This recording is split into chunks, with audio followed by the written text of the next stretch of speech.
오늘 하나님 말씀은 누가복음 24장, 주보에는 24장이 안 나와 있는데 24장 13절에서부터 32절 말씀 보도록 하겠습니다.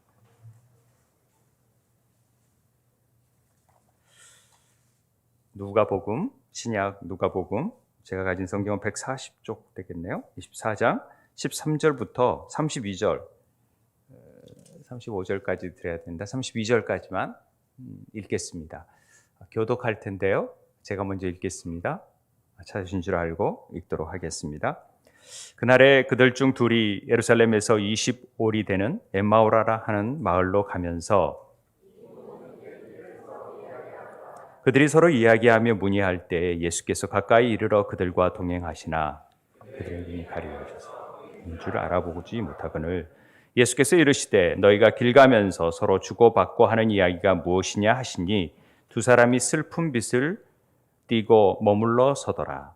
그 한 사람인 글로바라 하는 자가 대답하여 이르되 당신이 예루살렘에 체류하면서도 요즘 거기서 된 일을 혼자만 알지 못하느냐. 이르시되 무슨 일이냐. 이르되 나사렛 예수의 일이니 그는 하나님과 모든 백성 앞에서 말과 일에 능하신 선지자이거늘 우리 제사장들과 관리들이 사형 판결에 넘겨주어 십자가에 못 박았느니라. 우리는 이 사람이 이스라엘을 속량할 자라고 바랐노라. 이뿐 아니라 이 일이 일어난 지가 사흘째요. 또한 우리 중에 어떤 사람이 우리를 놀라게 하였으니 이는 그들이 새벽에 무덤에 갔다. 그의 시체는 보지 못하고 와서 그가 살아나셨다 하는 천사들의 나타남을 보았다 함이라. 또 우리와 함께한 자 중에 두어 사람이 무덤에 가 과연 여자들이 말한 바와 같음을 보았으나 예수는 보지 못하였느니라 하거늘 이르시되 미련하고 선지자들이 말한 모든 것을 마음에 더디 믿는 자들이여 그리스도가 이런 고난을 받고 자기의 영광에 들어가야 할 것이 아니냐 하시고 이에 모세와 모든 선지자의 글로 시작하여 모든 성경에 쓴 바 자기에 관한 것을 자세히 설명하시니라. 그들이 가는 마을이 가까이 예수는 그들이 강권하여 이르되 우리와 함께 유하사이다. 때가 저물어 가고 날이 이미 기울었나이다 하니 이에 그들과 함께 유하러 들어가시니라. 그들과 함께 음식 삼으실 때 떡을 가지사 축사하시고 떼어 그들에게 주시니 그들의 눈이 밝아져 그인 줄 알아보더니 예수는 그들에게 보이지 아니하시는지라. 그래서 우리에게 말씀하시고 우리에게 성경을 풀어주실 때에 우리 속에서 마음이 뜨겁지 아니하더냐 하고 아멘. 할렐루야. 주님이 부활하셨습니다. 참으로 주님이 부활하셨습니다. 지난주에 우리가 부활주일에 한 번만 하지 아니고 계속 우리 주일이 부활절이다라는 감격을 가지고 부활에 관한 설교를 했었습니다. 우리 부활에는 세 가지 차원의 부분이 있다라는 얘기가 기억나시는지 모르겠네요. 마지막 날, 종말에 우주적인 차원의 부활이 있을 것이고요. 개인적인 종말로서 우리가 죽는 순간 우리는 변화되어서 신령한 몸으로 변화될 거다. 그런 얘기를 드렸고 또 마지막으로 세 번째, 우리가 예수 그리스도를 믿는 그 순간 우리는 옛사람이 죽고 새로운 사람으로 거듭남으로 인해서 부활을 경험하게 된다라는 얘기를 드렸습니다. 실제적으로 예수를 믿고 우리의 삶에 큰 변화가 있었다라고 얘기하는 분들도 있지만 나는 큰 변화가 없었는데 이렇게 말하는 사람도 사실 있습니다. 그러나 그들이 느끼고 느끼지 못하던 사실 우리 이름이 하나님의 자녀로 등록이 되고 우리가 하나님의 자녀다운 삶으로 변화된다라는 것은 엄청난 일입니다. 천지가 개벽하다라는 표현을 쓰는데요. 그것처럼 우리의 삶에 있어서 이것보다 더 큰 일이 어디 있겠습니까? 우리가 죄로 죽을 수밖에 없는 존재들이 하나님의 자녀가 되어서 영원한 삶을 산다라는 것은 이보다 복된 소식은 없다라는 사실이죠. 그런데 그것들이 십자가와 부활을 통해서 구체화되었다라는 사실입니다. 그러기에 교회에서 자꾸 십자가, 부활 막 얘기하는 것은 이 일이 얼마나 우리에게 중요한 일인지를 알라라는 것이죠. 그리고 그걸 알수록, 우리가 신앙생활을 할수록 십자가, 그래서 십자가구나.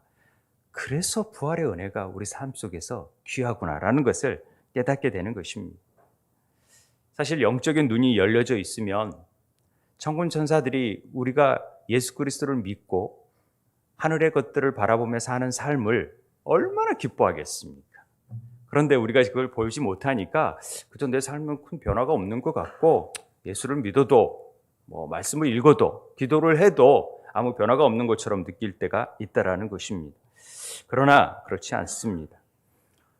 부활의 놀라운 소식은, 하나님이 예수님께서 부활하셨다라는 사실은, 십자가에 죽으시고 부활한 사건은 그냥 신기한 일이다라는 차원이 아니라 하늘의 문을 여는 사건이다라는 것을 꼭 기억하셨으면 좋겠습니다.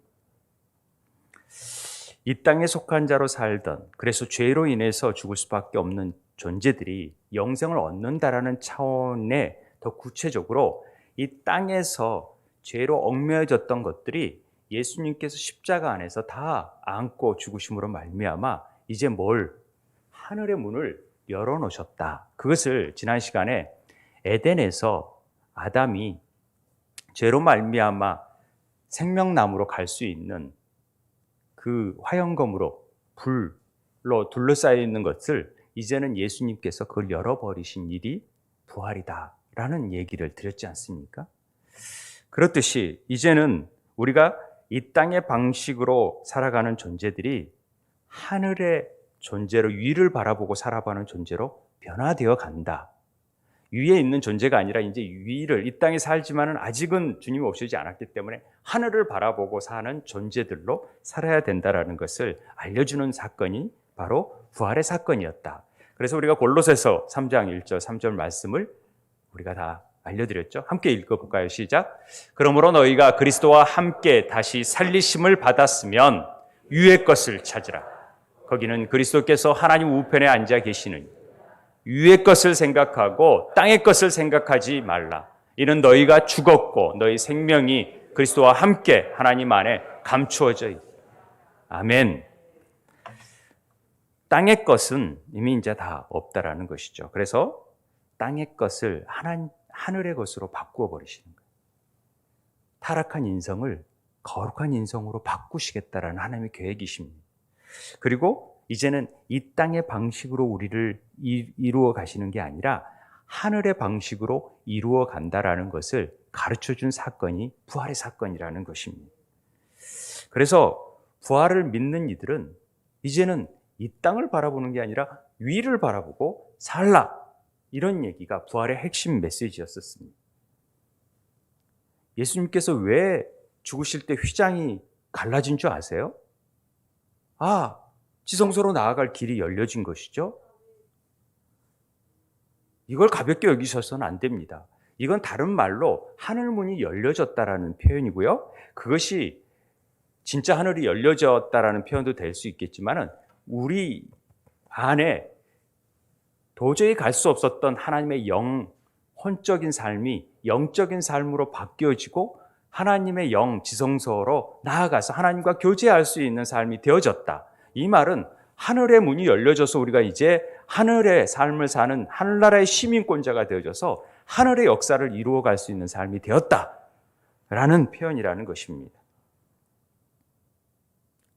그래서 예수님이 우리에게 새 영을 주심으로 우리의 영이 이제 열려져서 하나님의 영이신 주님과 교제하고 대화하고 그 하나님과 교제할 수 있는, 사귐을 갈 수 있는 놀라운 존재가 되었다.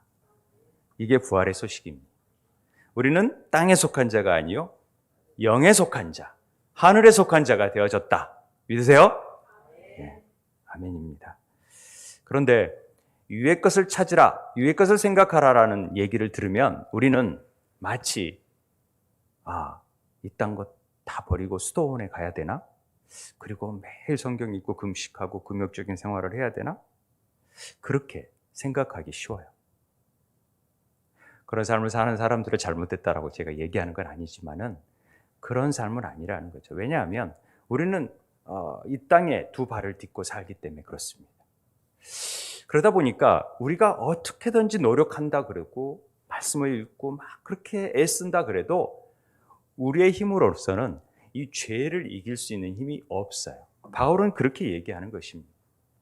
그래서 바울이 너희가 그리스도와 함께 다시 살리심을 받았다라고 얘기하는 것은 너희들이 행할 수 있는 일이 아니라 이건 하나님의 생명이 너희 안에 들어왔기 때문에 우리가 이제는 그 일들을 행할 수 있는 능력이 생겼다라는 얘기를 하고 있는 것입니다. 무슨 얘기인지 아세요? 우리가 막 힘으로 어떻게 하려고 하는 게 아니라 하나님의 생명이 들어오기 시작하면 내 삶이 땅을 바라보는 삶에서 위를 바라보는 삶으로 변하더라니까요. 그런 삶으로 나아가더라니까요. 아직은 덜하지만은 여전히 땅을 바라보고 있지만 그래도 십자가와 부활을 통해서 하나님의 생명이 있기 때문에 위를 바라볼 수 있게끔 되어지더라고. 그리고 점점 위의 것들을 사모하고 하늘의 것들을 바라보는 삶이 되어졌다라는 것입니다. 이 생명이 능력이고 이 능력이 하나님의 능력이라는 것이죠. 이 창조되지 않는 빛을 통하여서 이 창조되지 않는 생명을 통하여서 하나님은 놀라운 일을 이루어 가시는 것입니다. 그런데요, 이단들은 착각하는 거예요. 이게 마치 나에게만 주어진 것이라고 착각하는 거죠. 그래서 하나님의 능력, 예수님의 생명의 능력은 누구에게나 임할 수 있는데 나만 임했다기 때문에 내가 메시아라고 생각하기 쉽다라는 것이죠. 그래서 똑같은 하나님의 일들을 처음에는 잘해요. 그러나 나중에는 전혀 엉뚱한 자기 육체의 소욕을 이루어온 일로 가버리니까 그것을 이단, 끝이 다른 단자를 쓰는 거예요. 끝단자를 써서 끝이 다르다. 끝이 다른 게 이단이죠. 다른 게 이단입니까? 끝까지 우리는 예수 그리스도의 생명을 받은 자들은 예수 그리스도와 같은 삶을 살아가는 것이 신의 성품에 참여해서 사는 것이지 내가 메시아가 되는 게 아니라는 것이죠.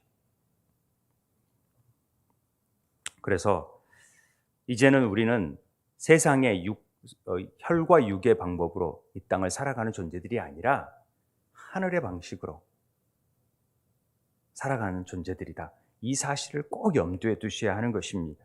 그래서 우리의 힘으로 사는 게 아니라 그리스도의 능력으로. 그러니까 우리가 자랑할 게 아무것도 없어요. 병을 고친다? 내 능력이요? 천만의 말씀. 그리스도의 능력이시죠. 그러니까 그분께 영광이 돌리고 우리는 그냥 도구로 쓰임 받을 뿐이죠. 그걸 착각하면 안 됩니다. 그래서 늘 하나님은 우리에게 이 신령한 문을 열어주셔서 하늘의 것들을 마음껏 누릴 수 있도록 막 부어주세요. 그런데 우리가 그것을 담지 못해요. 그래서 보지 못해요. 왜냐하면 우리의 눈이 가려워져 있기 때문에 그 놀라운 신비들을 깨닫지 못해요. 이게 안타까운 일이죠. 이게 안타까운 일. 하나님은 끊임없이 생명을 막 풍성히 부어주기를 원하시는데 그것들을 담는 우리의 그릇들이 우리의 눈이 어둡고 깨닫지 못하고 보지 못하기 때문에 받지는 못해요. 듣지는 못해요. 행하지는 못해요. 그래서 주님은 이 부활의 삶을 사는 것이 얼마나 중요한지를 오늘 말씀을 통해서 더 구체적으로 알려주고 싶은 거예요. 그래서 오늘 이 본문이 등장하게 되는 것입니다. 예수님이 부활하셔서 사람들에게 나타나세요. 특별히 제자들에게 나타나세요. 아시죠? 누구에게 제일 먼저 나타났을까요? 누굴까요? 20번 정도 통독을 했는데 설교도 했건만 제일 먼저 막달라 마리아에게 나타났다라는 것이 많은 은혜가 됐었어요. 왜 하필 베드로나 다른 제자들보다도 막달라 마리아에게 먼저, 근데 막달라 마리아가 제일 먼저 무덤을 찾아갔기 때문에 그렇죠. 그런데 제가 이 본문을 이번에 묵상하면서 은혜를 받는 부분은 막달라 마리아가 아니라 막달라 마리아가 예수님을 막 찾는데 예수께서 있을 때 여자여 어찌하여 울며 누구를 찾느냐 무덤가에서 그렇게 말씀하시잖아요. 마리아가 그가 동산지기인 줄 알고 이르되 주여 당신이 옮겼거든 어디다 두든지 내게 이르소서 이렇게 말했다라는 거죠. 그런데 동산지기란 말이 제게는 굉장히 깊게 다가왔어요. 한 번도 그렇게 생각해 본 적이 없는데 왜 마리아의 눈에는 그가 동산지기로 봤을까? 분명히 예수님을 가까이 모셨고 예수님이 부활체이지만은 예수님의 형상을 가지고 있었을 텐데 왜 동산지기로 봤을까? 이게 이번에 묵상되었던 부분입니다. 그런데 이 동산지기란 말은요, 정원사거든요. 케프로스라는 말은 동산지기 정원을 관리하는 사람. 근데 제가 어떤 마음이 드냐면은 마치 아까 얘기했던 우리들의 눈에 비친 예수님의 모습은 아담이 동산지기였었다라는 거 기억하세요? 동산을 관리하는 사람이잖아요. 에덴 동산을 관리하는. 그게 동산지기인 거예요. 그런데 그가 실패했어요. 그래서 생명을 먹지 못했어요. 그런데 예수님은 제2의 아담으로 오셔서 이 동산을 승리로, 부활로, 생명으로 나아갈 수 있는 길을 열어놓으신 분이라는 것들이 그걸 가르쳐주기 위해서 동산지기로 보여주셨구나. 이런 마음이 들었어요. 되게 은혜가 되더라고요. 그러면서 이 두 번째로 나타나신 모습이 오늘 엠마오로 가는 두 제자에게 나타나신 사건입니다. 두 번째로 나타나신 모습은 뭘까? 엠마오로 가는 두 제자가 예수님을 바라볼 때 어떤 모습이었을까요? 예수님은 낯선 여행자의 모습이었다는 것이죠. 왜 그들에게는 예수님을 보이지 않고 낯선 여행자의 모습으로 보여졌을까? 그건 아마도 우리가 어찌 보면은 나그네의 삶, 이 땅이 순례자의 삶이라는 표현을 많이 쓰잖아요. 이 땅은 잠시 거쳐가는 곳이니까 그런 삶 가운데 정말 알아야 되고 만나야 되고 깨달아야 되는 것이 무엇인지를 가르치기 위해서 오늘 낯선 여행자로 그들을 찾아가셨다는 것이죠. 오늘 낯선 여행자로 대하고 있는 예수님을 우리는 어떻게 맞이해야 될 것인지, 순례의 길을 걷는 우리가, 특별히 종교적인 삶을 살고 있는 우리가, 그래서 정말 십자가에 부활하셨는지, 십자가를 왜 주셨는지를 모르고 있는 이들에게 오늘 나타나셔서 말씀하신 내용이 오늘 본문의 내용이라는 것입니다. 엠마오로 가는 두 제자는 예루살렘에서 어떤 일이 있었는지를 그들은 잘 알았었죠. 그들에게는 큰 기대함이 있었습니다. 예수님이 오병이의 기적을 베풀고 죽은 자를 살리고 이분이야말로 진짜 메시아구나. 그렇다면은 이분이야말로 우리를 압제해서 로마의 압제해서 그리고 우리의 공고함을 이 땅의 문제를 해결해 줄 수 있는 진정한 메시아구나라고 생각하고 호산나 왕으로 맞이했던 것이죠. 그런데 그런 주님이 이 나라를 설립하고 그 옆에 개국공신으로 옆에 한 자리 차지할 줄 알았던 제자들이 갑자기 잡혀가지고 아무 힘 없이 십자가에서 죽으셨다라는 것 아닙니까? 얼마나 당황스러웠겠습니까? 그리고 자기도 잡힐지 모르는 것 때문에 뿔뿔이 흩어졌고 다 끝났다라는 거죠. 그러니까 고기 잡으러 가고 엠마오 두 제자는 엠마오 자기 집으로 갔을 것 아닙니까? 어떤 목적인지 나오지 않았지만 그런 상황 속에서 예루살렘에서 엠마오로 가는 약 25일이면 한 10km, 11km 떨어진 곳에 있는 유치에 가는 중에 얘기를 나누고 있었겠죠. 어떤 얘기를 나누고 있습니까? 그들이 예루살렘으로 25일이 된 엠마오로 가면서 이 모든 된 일을 서로 이야기하더라. 그러니까 아마 십자가에서 막 예수님이 예수님 어떻게 저기 잡히지? 뭐 이런 얘기 막 하면서 막 이 정말 우리 어떻게 살아야 되지? 막 이런 얘기하고 그랬을 거 아닙니까? 오늘 우리도 그러지 않습니까? 나그네 삶에서 예수님 도대체 왜 우리가 예수 믿지? 왜 예배 드리지? 왜 내가 기도하지?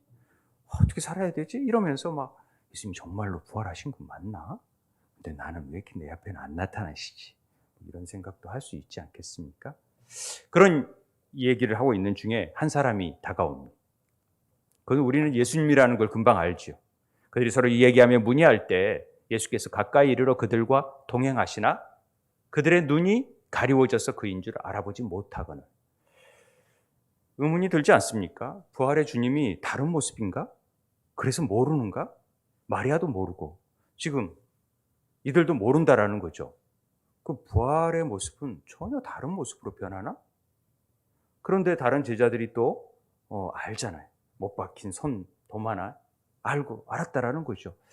그런데 이 눈이 가리워졌다라는 표현의 헬라어 표현은요, 어떤 표현이냐면 크라테오라는 말은 어떤 이게 붙잡다, 체포하다, 굳게 지키다라는 뜻인데, 외부적인 힘에 의해서 억제된 상태가 이 크라테오라는 헬라어를 씁니다. 그러니까 눈을 가리게 해버린 거예요. 외부적으로. 그러니까 보지 못하도록 해버린 거예요. 그러니까 예수님을 알지 못하게 했다라는 것이죠. 어느 순간에. 어떤 의도가 있었는지는 우리는 아직 모릅니다. 이따 뒤에 밝혀지겠지만 좀 모르죠. 왜 그렇게 하나님이 가려버립니까? 그러니까 눈이 있어도 보지 못하는 이들이 있어요. 깨닫지 못하는 이들이 있어요. 귀가 있어도 듣지 못하는 이들이 있어요. 왜 그렇게 하신지 그 이유를 우리가 알아보기를 원합니다. 자, 예수님이 그들에게 묻습니다. 너희들 뭐 하냐? 그러니까 뭔 얘기하냐? 그랬더니 그중에 글로버라는 사람이 나타나서 당신 어디서 온 거예요? 그랬더니 당연히 난 예루살렘에서 왔다. 이렇게 얘기하겠죠? 그러니까 그런데 왜 몰라요? 이 얼마나 놀라운 지금 사건이 있었는데, 예수님이 십자가에서 죽으신 사건이, 예수님이 그 선지자 같은 분이 막 기적을 행하고 그런 분인데 예수님이 죽으셨어. 지금 우리가 지금 그 얘기하고 있는 중인데 그것도 몰라요? 그런 사건이 있었는데, 그 어마어마한 사건이 있었는데 그런 사건도 모르고 도대체 당신은 어디서 온 겁니까? 막 이렇게 물어봤을 거 아닙니까? 그러니까 다시 주님이 묻지요. 무슨 일인데? 그 어떤 일이 있었는데요? 난 모르겠는데. 예수님이 몰라서 그런 겁니까? 아니죠. 이 십자가의 사건을 사람들은 너무나도 그냥 평범하게 보는 거죠. 현상적으로만 보는 거죠.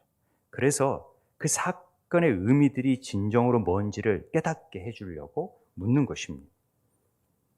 그러니까 글로바는 그냥 나사렛 예수의 일인데, 그분이 십자가에서 이렇게 기적을 행하다가 십자가에 잡혀 죽으시고, 또 듣기로는 살아나셨다는 얘기가 들려지고, 뭐 천사를 봤다, 뭐 이런 얘기도 막 들려지고, 그런 얘기가 들려지는데 지금 그게 무슨 얘기인지를 잘 몰라서 서로 얘기하고 있는 중이다, 이런 얘기를 했다라는 것이죠.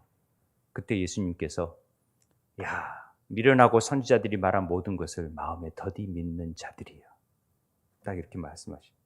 그리고 그리스도가 이런 고난을 받고 자기의 영광에 들어가야 할 것이 아니냐, 이렇게 말씀하십니다. 정말 답답하다. 너희 내 제자 아니냐? 그런데 왜 내가 그렇게 말했던, 내가 3일 죽고 십자가에 죽고 3일 만에 산다라는 얘기를 수없이 말했고, 그것이 구약의 사건 가운데에서 전부 다 가리키고 있는데 그걸 모른단 말이냐. 참 답답하다. 이런 뉘앙스가 들어있습니다. 그래서 27절에 보면 모세와 모든 선지자의 글로 시작하여 모든 성경에 쓰여진 바 자기에 관한 것을 자세히 설명하기 시작합니다. 자, 봐봐. 구약의 사건들은 전부 다 나를 가리키고 있는 거야. 구약의 사건 가운데 예수 그리스도를 발견하지 못하면 아무 의미가 없어요. 교훈을 주려고 지금 쓴 게 아니기 때문에 그렇죠. 오직 예수 그리스도를 알게 하기 위한 거니까 그렇게 한 겁니다. 그리고 우리가 읽지 않았던 44절 45절에서도 내가 너희와 함께 있을 때 너희에게 말한 바 곧 모세의 율법과 선지자의 글과 시편, 나를 가르쳐 기록된 모든 것이 이루어져야 하리라 한 말이 이것이다. 이 십자가의 사건이 이 모든 구약의 내용들을 십자가 사건으로 대변하고 있다. 그러니까 그들의 마음을 열어줘가지고 이 성경을 깨닫게 해주셨다라는 것이죠. 아주 중요한 일입니다. 성경 전체는 우리가 예수 그리스도가 주제라는 건 잘 알고 있습니다. 그래서 그 예수 그리스도의 일은 십자가 부활로 대변하죠. 성육신에서부터 십자가 부활로 대변됩니다. 승천, 물론 그것도 있지만, 그리고 오순절까지도 해서 이걸 깨닫는 자들이 왜 하늘의 일을 행하는 자이고 하늘의 일을 이루어가고 하나님 나라를 이루어가려는 존재들인 것을 알려주는 일이 나타나는 거죠. 성경을 통해서.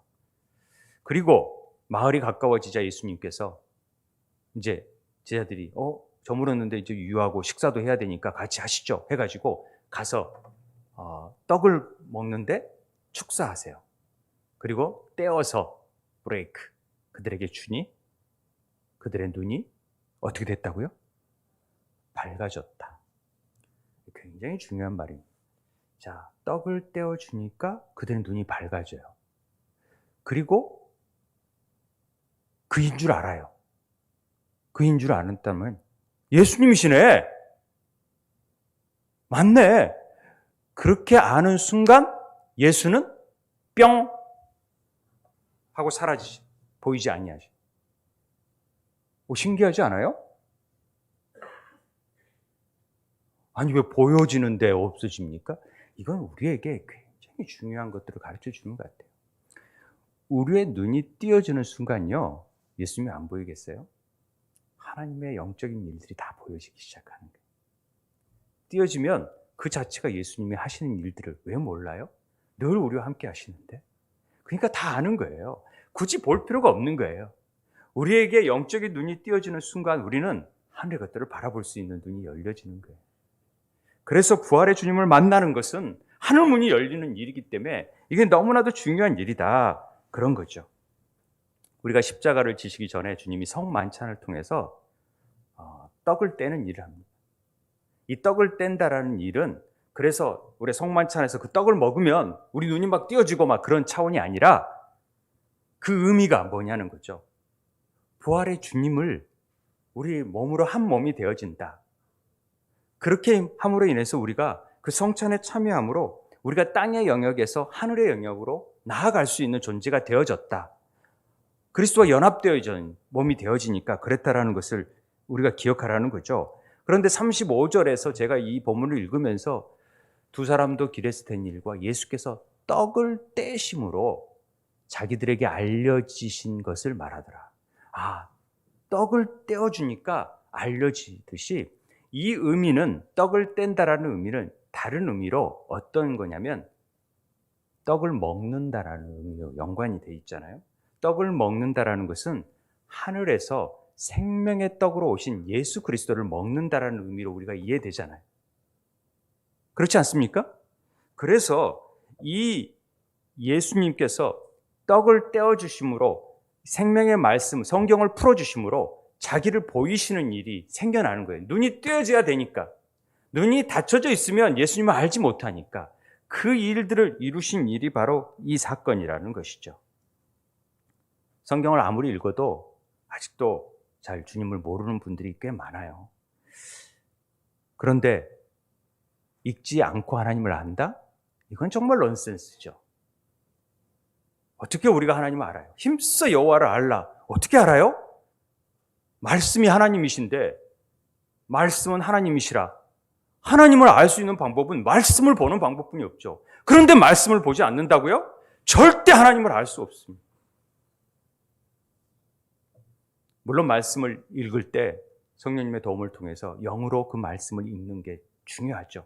우리는 그게 훈련되어 있지 않아요. 헬라적인 지식 안에서 늘 판단하고 이걸 뭔 설교할까 또 이게 맞을까 이론적으로 진리일까 아닐까 이걸 판단하는 능력이 너무나도 우리는 익숙하게 되어 있는데 영으로 그대로 이 말씀이 생명의 말씀인 줄 알고 마시듯이 마시는 사람들이 필요한 거죠. 그러니까 이게 뭐가 이 물이 내 기도를 타고 어떻게 이 몸이 에너지가 되어지고 이런 걸 몰라더라도 그냥 물을 먹으면 나에게는 힘이 된다라는 걸 알기 때문에 그냥 물을 먹는 거죠. 우리는 갈급하니까. 그래서 그냥 말씀을 그냥 읽는 거예요. 이게 중요한 것입니다. 그런데 우리에게 성경을 풀어주실 때 우리 속에서 마음이 뜨겁지 아니하더냐 이걸 기억해내요. 그때 성경을 풀어주시니까 우리 마음이 뜨거웠어. 이건 굉장히 중요한 말입니다. 자, 이 성경을 풀어주신다라는 말이 무슨 뜻이냐면은 디아노이고라는 뜻입니다. 그런데 디아와 아노이고라는 말이 합쳐진 말인데 무슨 말이냐면은 닫혀진 것을 완전히 여는 의미입니다. 성경의 성경은 많이 닫혀져 있어요. 그런데 예수님께서 성령께서 우리를 그 말씀을 열게 해주실 때가 있다라는 거죠. 그 열게 해주실 때 우리 마음이 뜨거워지기 시작하는 거예요. 하나님의 영이 운행을 하기 시작하면요, 우리 안에서 온기가 느껴지고 그것들이 막 뜨거워지기 시작해요. 우리 사랑의 열기를 느끼면 마음이 뜨거워진다라는 표현을 쓰잖아요. 뜨거워진다라는 것이죠. 그러나 악한 영은요, 차가워져요. 그래서 싸늘해져요. 이건 굉장히 대비되는 사건이에요. 그래서 우리 안에 마음이 막 뜨거워지고 불이 붙기 시작하면은요, 말씀이 운행하기 시작하는 거예요.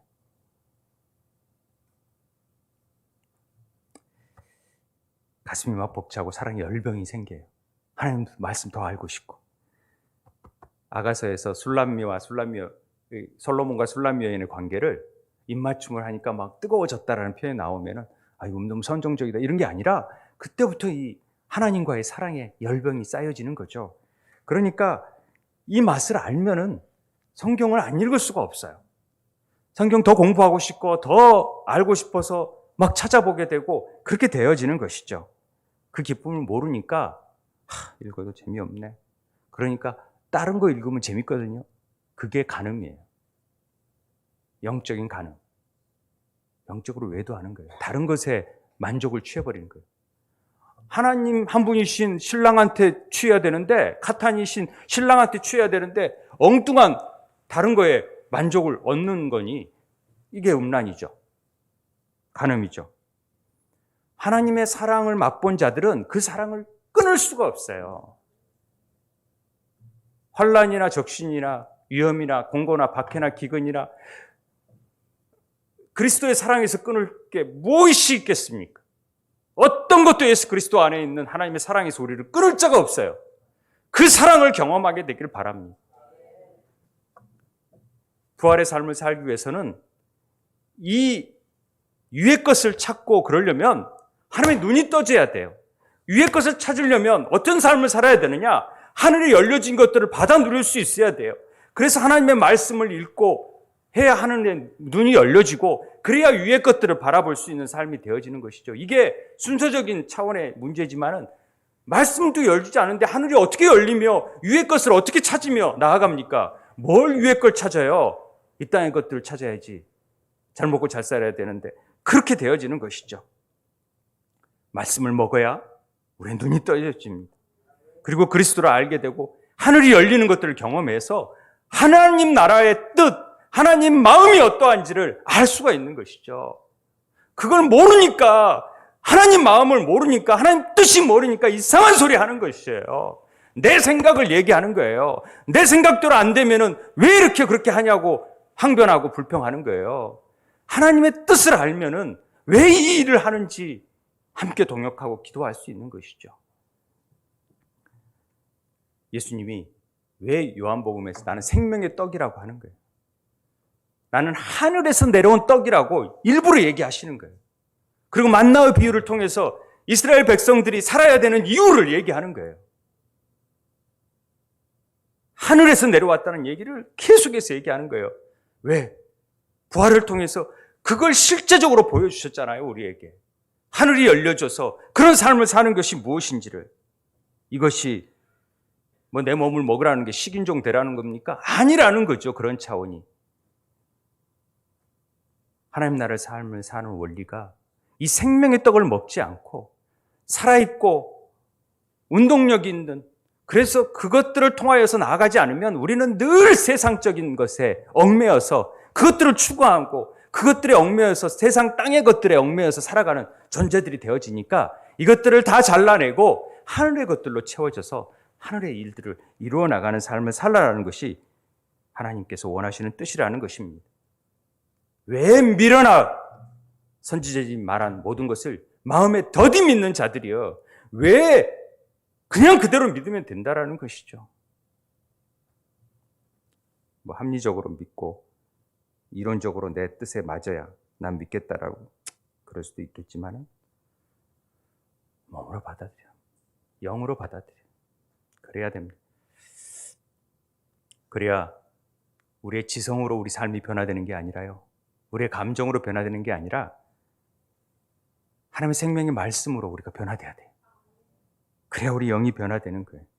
그래야 우리가 이 땅의 영역이 아닌 다른 영역, 하나님의 영역으로 우리를 이끌어 주셔서 그런 삶을 살 수 있게 되는 것이죠. 개인적인 얘기를 해서 좀 죄송합니다만은 제가 1998년도에 직장을 때려치우고 사업을 시작했습니다. 엄청 잘 되더라고요. 그런데 IMF 때 갑자기 어려워졌어요. 그 부도가 났어요. 근데 제가 그때 엄청난 은혜를 받았었거든요.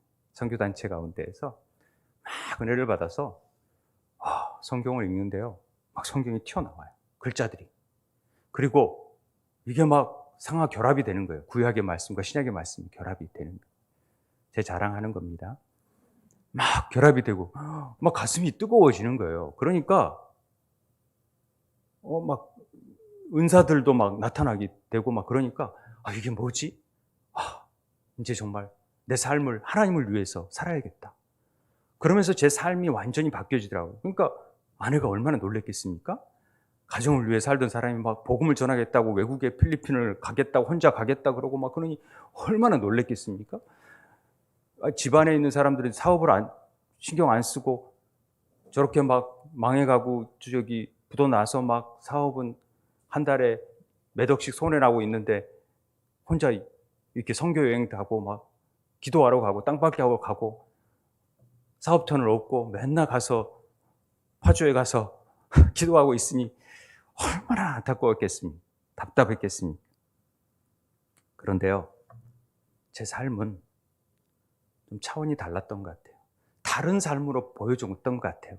그러니까 이 땅의 것들에 대한 소망보다는 하늘의 뜻을 이루고 싶은 소망에 제 가슴 불탔던 것 같아요. 이해할 수 없었죠. 그런데 하나님이 여러 계기를 통해서 이렇게 신학을 할 수 있도록 만들어주셨고 제 가슴 안에 가슴은 불타오르는데 머리는 차가워질 수 있도록 그러면서 하나님의 뜻이 무엇인지를 더 곱씹고 보면서 결국은 선교를 가지 못하고 제가 선교사로 가고 싶었는데 가지 못하고 개척을 하게 됐잖아요. 개척하는데 하나님 제가 많은 교회가 있는데 개척까지 제가 해야 됩니까? 저까지 교회를 세워야 됩니까? 그럴 때 하나님께서 제게 하신 말씀이 섞이지 않는 순전한 말씀을 전할 자를 찾고 있다. 난 그런 자가 됐으면 좋겠다. 그래서요, 저희 교회는 시작하면서부터 다른 거 아무것도 안 하고 말씀만 읽었어요. 그게 우리 교회의 기본입니다. 그런데 지금 오신 분들은 그걸 잘 모르시잖아요. 말씀 읽으라고? 통독하라고? 이거 굉장히 부담스럽다 여겨지는데요. 굉장히 그렇게 훈련해 왔어요. 제가 말씀 안 읽으면은 다른 건 제가 막 모든 것 보기에도 사랑이 많아 보이잖아요. 근데 굉장히 그러지만 말씀을 안 읽는 거에 대해서는 제가 참을 수가 없는 거예요. 임직자들한테도 딱 부탁한 게 말씀하고 기도하는 일만 우리 꼭 좀 해달라. 근데 안 읽으면 제가 마음이 너무 아파요. 우리가 말씀 우리 밥 먹잖아요. 그런데 하나님 말씀 안 먹고 하루를 어떻게 삽니까? 어떻게 하늘의 일을 합니까? 말씀 반드시 보고 제가 아무리요 바빠도요 아내가 아니까 미리 안 읽어요. 12시 딱 지나면 읽어요. 바쁠 때는 새벽 1시, 2시에 읽고 자요. 그리고 미리 읽지 않아요. 제가 이걸 10년 동안 지켜왔어요. 휴가를 가건 뭘 하건 어떤 일이 아프건 코로나에 걸렸건 제가 읽어요. 제가 하나님과의 약속이기 때문에. 근데 우리 자녀들도 안 읽는데 아무리 얘기해도 제가 우리 성도들에게 뭘 얘기를 하겠습니까? 그런 마음이 막 들어요. 그러면서 이해한다 하면서도 저는 제 삶의 가장 중요한 부분이 이거기 때문에 이걸 놓치고 싶지 않아요. 그래서 다음 세대에게도 이 말씀과 기도를 붙들고 나아갈 수 있는 아이들이 됐으면 좋겠어요. 그래야 하나님이 쓰시고 하늘문이 열리고 하나님의 일을 행할 수 있는 하나님의 대사가 되어질 수 있기 때문에 그렇습니다. 그래서 우리 애기들은 말씀 첫째가 말씀. 세상의 것들과 섞이지 않게 하려고 절대 유치원 하라고, 아무리 돈을 대주겠다고 10억 대주겠다고 유치원 하라고 절대 안 해요. 성경은 해요. 빚을 지더라도 성경은 해요. 하나님이 운영하시는 곳이니까. 저는 동역하는 분들이 하나님 말씀을 읽는 사람들이었으면 좋겠어요. 그래서 하나님의 사랑을 아는 사람들이었으면 좋겠어요. 그래야 봉사하고 헌신하더라도 그 사랑 때문에, 이 감격적인 은혜 때문에 봉사하고 그래야지, 내가 그냥 봉사하다 보면 불평 나고요, 시기하고요, 다른 사람 비교하고요, 그래지거든요. 제가 좀 쓸데없는 얘기를 해서 죄송합니다만, 제 이 마음이 그렇다라는 거죠. 우리 교인들이야 잘 아니까, 목사님이 뭘 원하는, 제가 제일 기쁜 사람이요, 막 음식 준비하는 것보다는 안 해도 말씀 들려오고 막, 그리고 이 말씀이 뭔지 막 물어보고 막, 그런 사람들 너무 좋아요. 질문하는 사람들이 저는 제일 좋아요. 저는 제 기도는 100% 응답된다고 확신하고 있습니다. 안 믿으시네? 저는 100% 기도합니다. 인디언들이 기우제를 드리는데 100% 다 응답받는데요. 보니까 어떻게 하지? 가뭄이 들면은 기도를 한대요. 그러면 걔네들이 제일 먼저 하는 일이 뭐냐면 기도를 하기 시작합니다. 그런데 비가 오면 그치는 게 아니라 비가 올 때까지 기도하는 거예요. 그러니까 다 100% 응답받는 거예요. 올 때까지 하니까. 제가 그 말에 은혜를 되게 받았어요. 그 글을 읽으면서. 그렇구나. 우리도 절대 포기하거나 좌절하지 말고 하늘 문이 열려질 때까지, 성령께서 역사할 때까지 기도하고 읽고 읽어서 하나님 우리를 쓰실 수 있도록, 하나님 성령의 사람들이 될 수 있도록 하나님 그렇게 만들어지기를 원합니다. 이렇게 기도하는 거죠. 저는 그렇게 될 거라고 믿습니다. 사도 바울은 매일매일 나는 죽노라 고백했던 것처럼 십자가 안에서 세상에 대해서 우리는 늘 죽고, 세상 말씀이 들어와서 내 마음을 지배하지 못하도록, 그래서 가라지를 뿌리지 못하도록, 그래서 자꾸만 돌짝밭이 되고 강팍해진 심령이 되고 완악해진 심령이 되지 않도록 말씀을 담아요. 말씀을 무조건 담아내서, 그냥 어떻게든지 담아내서 그 말씀이 이것들을 제거하고, 그래서 위의 것들을 바라보고 하늘문이 열려질 때까지 말씀을 막 읽는 거죠. 예배당 나와서 막 그냥 말씀 기도하고, 말씀 선포하고, 보혈 기도하고, 시편 기도하고 하는 거죠. 조급해하지 않았으면 좋겠습니다. 그럴 때 분명히 볼지어다 내가 아버지께서 약속하신 것을 너에게 보내리니 너희는 위로부터 능력이 입혀질 때까지 예배당에 머물시길 바랍니다. 여러분 가정에 머물게 되길 바랍니다. 하나님, 내 사업터에 이 기름이, 이 위에서부터 능력이 입혀질 수 있도록, 교만해지라는 게 아니라 더 겸손해지고 하나님 뜻을 이루기 위해서 그렇게 했으면 좋겠습니다. 생명의 떡, 하늘에서 내려온 떡이 능력입니다. 말씀이 능력입니다. 그 말씀으로 내 자녀를, 내 가정을, 내 일터를, 내 삶을 세워가는 세움교회 교인들이 되기를 주의 이름으로 축원드립니다. 우리 함께 잠깐 기도하겠습니다.